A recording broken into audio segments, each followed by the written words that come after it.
In the late fall of 2013, the streets of Ukraine's capital, Kyiv, were filled with the echoes of protest. This was a time of political turmoil, a time when the air was thick with tension and uncertainty. The people of Ukraine stood on precipices of change, their eyes filled with resolve, their hearts heavy with anticipation. The cityscape, usually vibrant and full of life, was transformed into a battleground. The cobblestone streets that were once silent witnesses to everyday life now echoed with the sounds of dissent. The beautiful, historic architecture of the city stood tall, stoic, amidst the sea of protesters, their facades reflecting the determination of the people. Kyiv's government had made a controversial decision, one that would alter the course of the country's future. They had chosen to abandon an agreement with the European Union, a deal that have brought Ukraine closer to the West, to modernity, to a new era of prosperity and progress. This decision was not taken lightly by the citizens. It was seen as a betrayal, a rejection of the potential that the European Union represented. The city's squares became the epicenters of protest, filled with people from all walks of life, united by a common cause. Students, workers, mothers, and fathers stood shoulder to shoulder, their voices rising in chorus, demanding change, demanding a future they could believe in. The air was electric with the energy of resistance, the spirit of defiance, the anthem of protest. For weeks, the city was consumed by the protest.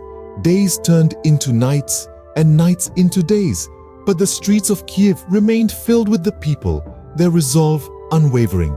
The sounds of their voices, their chants, their pleas for change reverberated through the air, a constant reminder of their struggle. This public outcry was not an isolated incident. Rather, it was the inception of a revolution that would become emblematic of Ukraine's struggle for autonomy and democracy. This was the start of a period that would be remembered as a pivotal moment in Ukraine's history, a time of defiance, a time of change. It became known as the Euromaidan Revolution. Fast forward to the early spring of 2014, and the geopolitical landscape of Eastern Europe had been permanently altered. That year, the season brought more than just blooming flowers and warmer temperatures. It brought a seismic shift in the world order.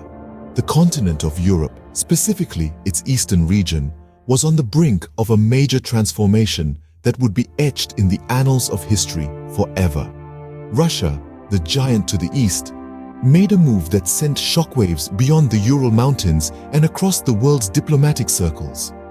Annexing Crimea, a peninsula that had once been part of its own land but later became an autonomous republic within Ukraine, Russia redrew the geopolitical boundaries of the region. The decision to annex Crimea was audacious, unprecedented, and unexpected. Bold move was not taken lightly by the global community. Outraged voices echoed from the conference rooms of the United Nations to the corridors of the European Union. The annexation was largely rebuked as an infringement of Ukraine's sovereignty and a blatant disregard for international law. Sanctions rained down on Russia from all corners of the globe, but the country remained resolute in its decision. The aftermath of Russia's action was monumental, reshaping not just the map of Europe, but also the dynamics of international relations.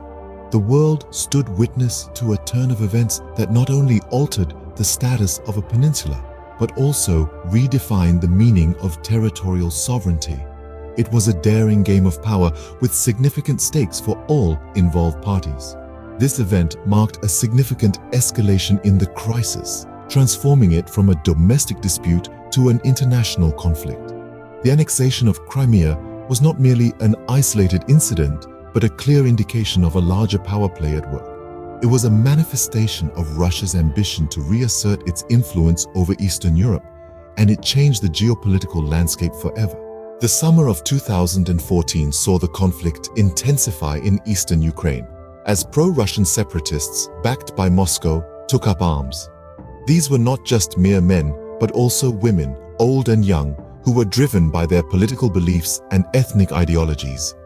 For them, it was a fight for identity, for their right to uphold their cultural heritage and align it with Russia's. Their dissent was not only political, but also rooted in the very threads of their cultural fabric. On the other hand, Moscow's support was more complex than it appeared. It was a play of power and geopolitical dynamics, often showcasing Russia's deep-seated desire to exert influence over its former territories.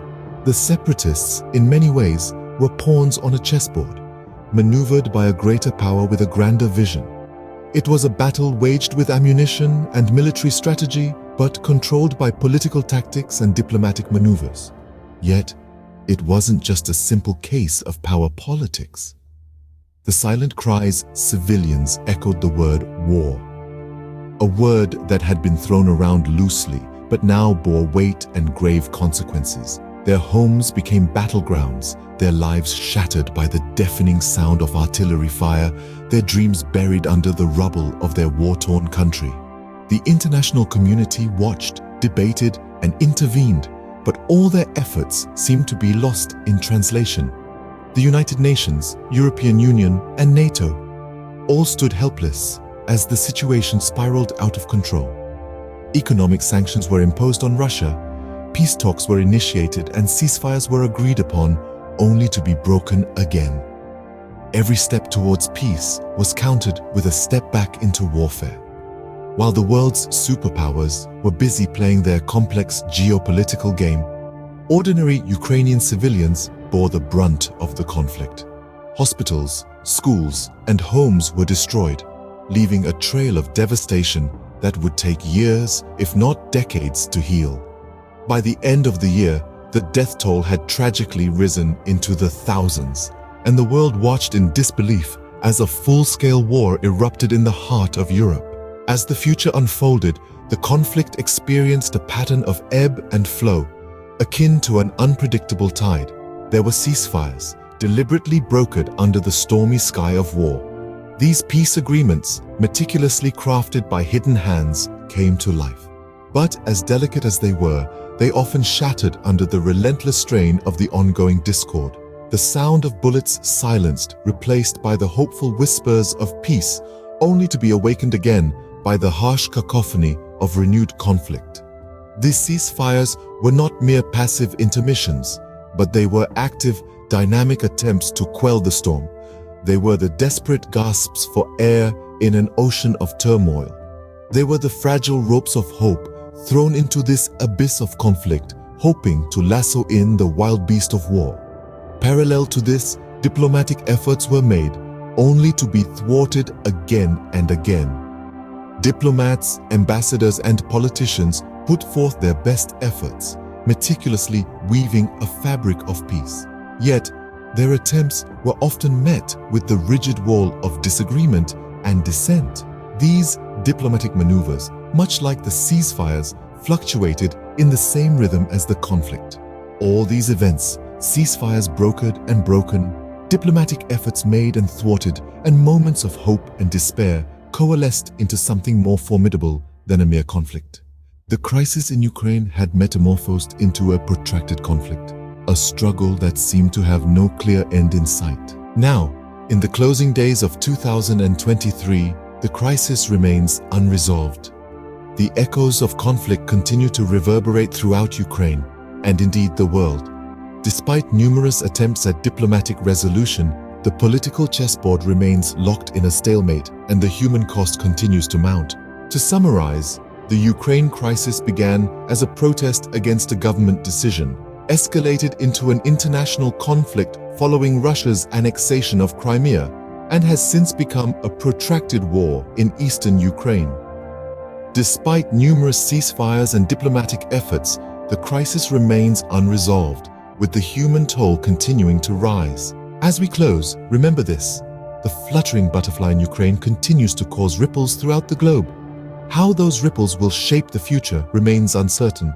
But one thing is clear: the echoes of this conflict will continue to reverberate for years to come. This is the Ukraine crisis, a geopolitical storm that continues to shape our world.